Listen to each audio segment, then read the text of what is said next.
What actually happened in Mbeere North has got, I would say, serious implications to a larger extent, even though 1 year plus is a very long time in politics. The issue that we've got with now Gachagua and Kindiki, in my opinion, it gives Kindiki better impotence or better mileage for 2027. It puts him in a better place. But for Gachagua, it has a lot of doubts. But the main thing that I see actually as the main advantage of Kindiki, that is over Gachagua, is that you would have expected, because the masses don't really like the regime that is ruling at the moment, you would have expected that many people immediately after maybe the election period starts, they would have defected to the opposition. But now, my opinion or my feeling is many will actually remain in government. The ones who are in government will remain in government, and many who are still outside government and they are aspiring for seats will try their best actually to be part of the government team. The only disadvantage actually I would say is Gachagua and his team decided to do politics without money. And in Kenya, actually, I would say it does not happen that way. If you don't use money in Kenya, because the Gen Zs have not taken their votes as yet, so it was not a factor. Even the ones who had taken, because they were using the old register, even the ones who had taken their votes, they were not able or they couldn't have voted because it's not allowed, or because it's a general, it's simply a by-election of the same.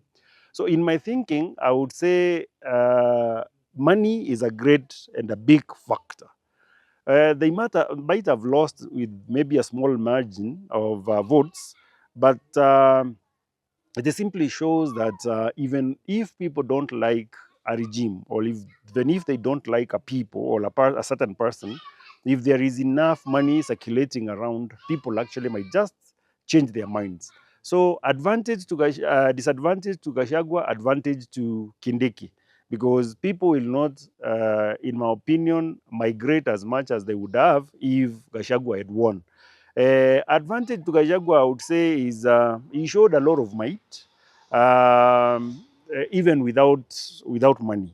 So actually, you would know if, of course, he learns what we call take homes for the gentleman. I would say if he decides to learn from what happened in Mbeere North, I would say you know that money will play a big factor. So you start mobilizing so that they will have enough money for their campaign come 2027.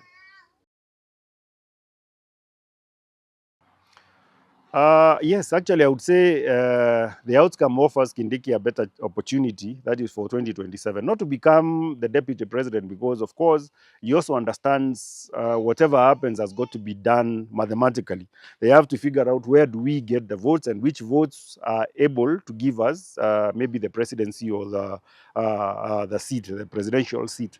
So he might actually settle for campaigning for the president with a new deputy, but so that eventually they can win the seat, so that he can maybe have his position back of interior minister or any other ministry. It could even be the prime cabinet secretary or something like that. But it gives him the win gives him a better bargaining power, because, like I said, none of the people who are in government will want to leave government, because if that is the kind of support that can be given to someone who was not with the government, or not someone who was not in the two-term movement, uh, then it simply means when they stick with the person, and considering Ruto has been very faithful to the people that have supported him from that particular time that he started running when they were running with Uhuru for the presidency. So he has stayed with his people, and he has supported them. So I'm imagining Kindiki now has got better bargaining power, because most of these people will not leave, because they were able to see that he is able to keep them together so that they can be able to achieve something. So if someone believes and knows that he will be the point man for the presidential campaign of UDA, or let's be specific, maybe of William Ruto in 2027, then you wouldn't want to leave the point man and go somewhere else, because it might not be possible for you to reach the president at that particular time, but it will be possible for you to reach the deputy president during the campaign period. And if he's the one you believe you reach, then it simply means he's a person to stay with, so that at the end of the day, you'll be able to reach him when the campaign starts. In during the campaign period, I would say Kindiki looked like he was playing catch up, because most of the ideas that Gachagua had, you would find Kindiki trying to do something similar at a later date, and you would actually find a lot of firing in social media, people telling him not to copy what Gachagua is doing. I would say Gachagua did very, very good in grassroots mobilization. So, like he says, he's a mobilizer. I would say he actually did his best. Probably, if he was not a factor, maybe Wamudende would have gone with more votes than what he got. But I would say that that direct connection with someone sometimes gives like marriage to a candidate. So I would say they both did well, but I would say when it comes now to the style of campaign, my imagination is, or my observation is, Gachagua did better than Kindiki in mobilizing the people, in addressing the people. The only disadvantage, actually, I would say Gachagua had is they talked too much about this Wamudende guy. Sometimes you actually market your opponent by talking about him too much, even if you're talking negativities to try and convince people not to vote for your opponent. You don't talk too much about them. It's simple logic. So if I did not know who Wamudende was, like for example me, I wouldn't have known who was looking for votes in Mbeere North.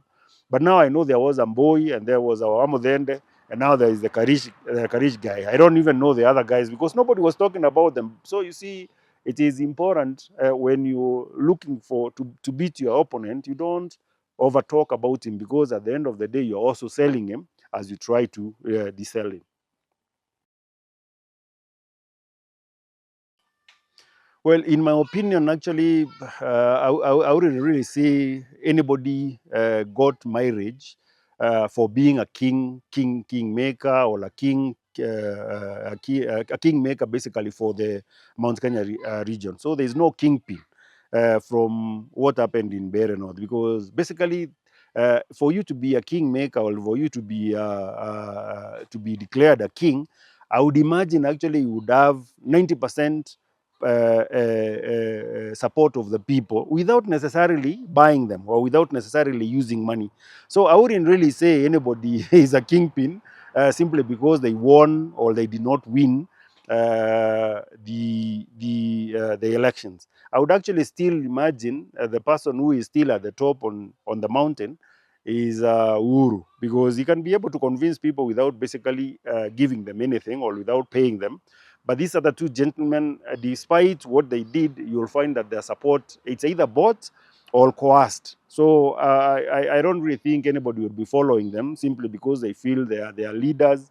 In my opinion, it did not really have any effect. The only thing that I keep on insisting on is I know for a fact that many in government will not leave government now. It will be a completely different ballgame, because they will imagine maybe the same will happen in 2027. So they will get support from the government. And I am sure the government will spend a lot of money in this campaign or in the coming campaign. But in the issue of king, or who became the king, or what it demonstrated, I would say it doesn't have any bearing on the same.